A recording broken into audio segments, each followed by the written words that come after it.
Varicose వ్యాధితో బాధపడుతున్నారంట. తక్కువ ఖర్చుతో ట్రీట్మెంట్ కావాలి అనుకుంటే ఎవిస్ హాస్పిటల్ని సంప్రదించండి. నమస్తే రమ్మగారు. నమస్తే జయ. రమ్మగారు, మీరు రకరకాల కథల్లో భాగంగా ఇతర దేశాల కథలు కూడా చెప్తారు.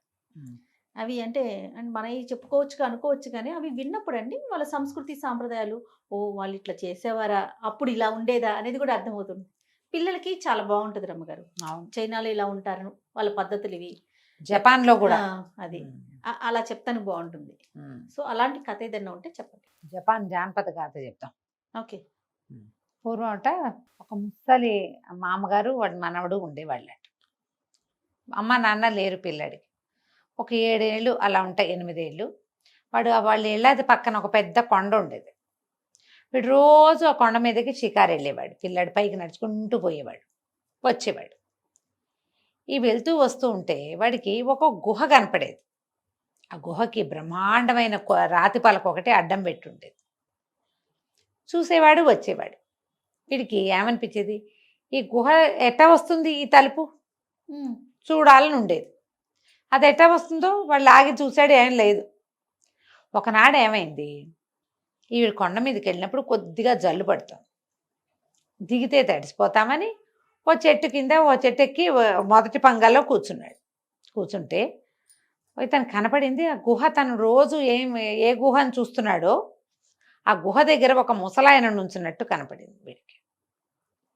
తాత ఏం చేస్తున్నాడు అని గబగబా దగ్గరికి వెళ్ళాడు. వెళ్తే చూస్తూనే ఉన్నాడు. కైకూని వచ్చాను, తలుపు తీయి అన్నాడు. 3 సార్లు అన్నాడు. అంత పెద్ద రాతి పలక వీడు లాగి పీకి దుంప తెచ్చుకున్నారా అంది. సింపుల్గా ఇట్లా మామూలు తలుపు తెరుచుకున్నట్టుగా తెరుచుకుంది. ముసలాయన లోపలికి వెళ్ళిపోయాడు.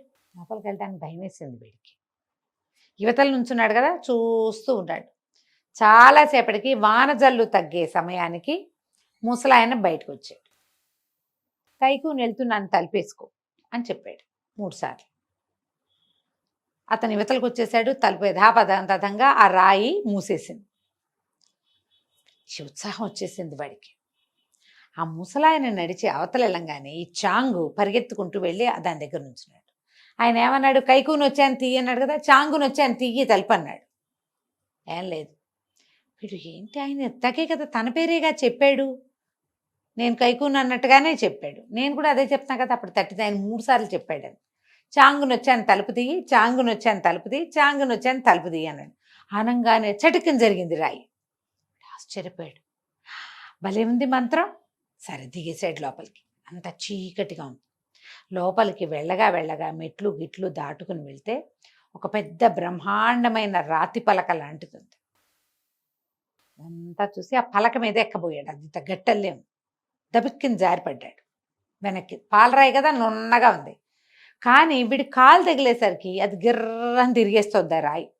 చూస్తూ ఉండగానే ఆ రాయి మొత్తం కిందకి వెళ్ళిపోయి పాతాళంలాగా లోపలికి వెళ్ళిపోయింది. మెట్లు ఉన్నాయి. దిగాడు.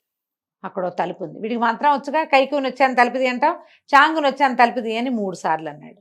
ఆ తలుపు కూడా తెరుచుకుంది. లోపల ఎన్ని భవనాలు, ఎన్ని తోటలో, ఎన్ని రకాల పళ్ళు కాయలు, ఏమిటేమిటో పక్షులు. ఎక్కడి నుంచో కాంతి కిరణం ఇట్లా కిందకి పడినప్పుడల్లా ఒక కొత్త రంగు వస్తుంది, ఇంద్రధనస్సులాగా. ఎంతో బాగుంది. వాడు అదంతా కలయి తిరిగాడు, మొత్తం చూశాడు. చూసి ఎవ్వరూ లేరు లోపల. దాని అందం పట్టలేకుండా ఉంది. సరే మెల్లిగా ఒక్కో తలుపు వేసుకుంటూ పైకి వచ్చేసాడు. వచ్చేసి పైకి వచ్చి ఆ తలుపుగా అప్పటికి బాగా చీకటి పడిపోయింది. ఆ తలుపును కూడా క్లోజ్ చేసేసాడు. ఇంటికి నడుచుకుంటూ వచ్చాడు.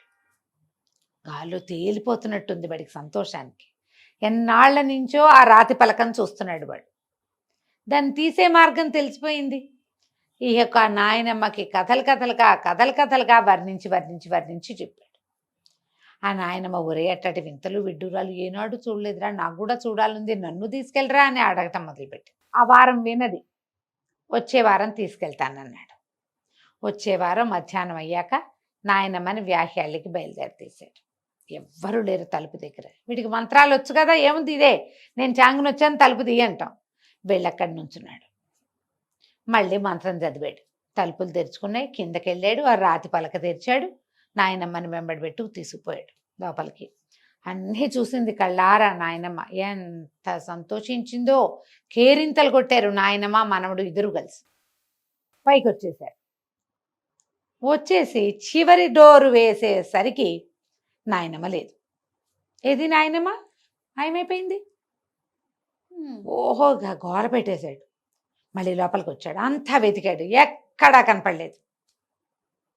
వాడు 3 ద్వారాలు దిగాలి. ఒక ద్వారం దిగి వచ్చాక రాతి పలక మీదకి కాలంటిస్తే తీర్చుకుంటుంది, దిగుతుంది. కింద మళ్ళీ ఇంకో తలుపు ఉంది, అందులోంచి వెళ్తే ఇంకో తలుపు వచ్చింది. మొత్తం తలుపులు మళ్ళీ ఓపెన్ చేశాడు. మళ్ళీ చూశాడు, ఎక్కడా నాయనమ్మ జాడ కూడా లేదు. లబలబలాడుతూ పైకి వచ్చాడు, ఏడుస్తూ. పైకి వచ్చేసరికల్లా ఆ పైకి వచ్చేసాక కైకు తాత మొట్టమొదటి కైకుని వచ్చానని అన్నాడుగా, ఆ ముసలాయన కనపడ్డాడు. వీడు ఏడుస్తూ నుంచున్నాడు. తాత మా నాయనమ్మ ఏది కనపడలేదు అన్నాడు. అనేసరికి ఆయన అన్నాడు, వెదవా ఎవరికి చూపించకూడదు, నువ్వు చూసావు, మళ్ళీ ముసలిదాన్ని తెచ్చి చూపించావు, పో నువ్వు. వీటన్నిటికీ ఎవరు రాకుండా నువ్వు ఇలా నీలాగే దొంగతనంగా ఎవడో ఒకడు వస్తాడని ముసలిదాన్ని కాపలా పెట్టాను, నువ్వు వెళ్ళిపో అన్నాడు. అనగానే వీడు వలవలా ఏడ్చాడు పిల్లాడు. నేను ఒక్కడినే ఎలా ఉండను, మా నాయనమ్మ లేకుండా ఉండలేను, నాకు అమ్మా నాన్న లేరు, మా నాయనమ్మ కూడా నన్ను లేకుండా నన్ను చూడకుండా ఉండలేదు. 1 గంట ఆలస్యం అయితే గోలు పెట్టి ఏడ్చి కేకలు పెట్టి వాకిలి ఇల్లు ఏకం చేస్తుంది. మా నాయనమ్మని వదిలే తాత తాత మళ్ళీ రాము అని బతిమలాడాడు. ఆయన కరిగిపోయాడు. కరిగిపోయి పిచ్చి వెదవా, నువ్వు బాగానే ఉంటావు, మీ నాయనమ్మ బాగానే ఉంటుంది, నువ్వు పట్టపురాజుకు అల్లుడు అవుతావని చెప్పాను, మీ నాయనమ్మ సంతోషంగా ఉంది, నీ బెంగేం లేదు, ఇక్కడ కాపలా ఉంటుంది, ఉండని, నువ్వు వెళ్ళు, నువ్వు ఎప్పుడు కావాలంటే అప్పుడు రావచ్చు, వారానికి 1 రోజు వచ్చి మీ నాయనమ్మతో గడుపు, నువ్వు ఇంటికి వెళ్ళిపో, ఇంటి పక్క వాళ్ళు నిన్ను చూసుకుంటారు, నీకు పట్టపురాజు కూతురు నీ పెళ్ళాం అవుతుంది, వెళ్ళిపోమన్నాడు. ఈ 7-8 ఏళ్ల పిల్లాడు ఇంకా నాయనమ్మని వదిలేసి ఇంటికి వెళ్ళిపోయాడు. ఆ పక్క ఇంట్లో వాళ్ళు చక్కగా చూసుకున్నారు వీడిని.